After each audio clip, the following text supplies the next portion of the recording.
کیے جانے والے کاموں کی حفاظت کے، اس میں سے کوئی کام معصیت کا نہ ہو۔ اور سب سے زیادہ میں عرض کر رہا ہوں، ابتلا عام جس میں ہے، بڑے بڑے جس میں مبتلا ہیں، وہ ہے نظر کی حفاظت۔ اور آج کل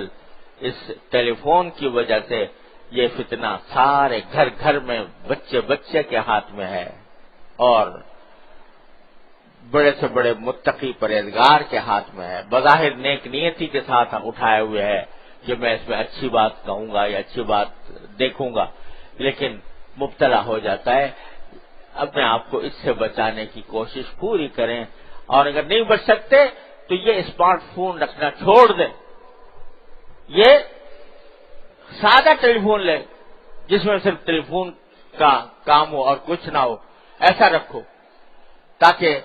دیکھو ایک شریعت کا قاعدہ ہے کہ دفع مضرت مقدم ہے جلب منفعت سے،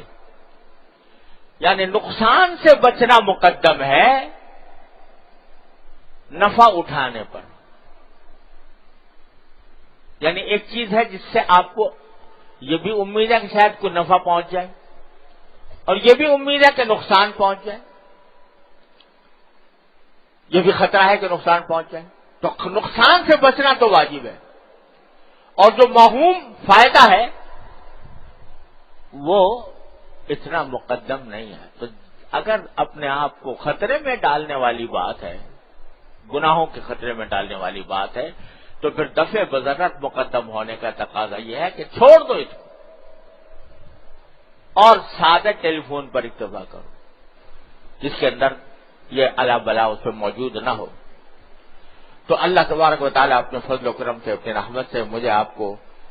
اس کی توفیق عطا فرمائے۔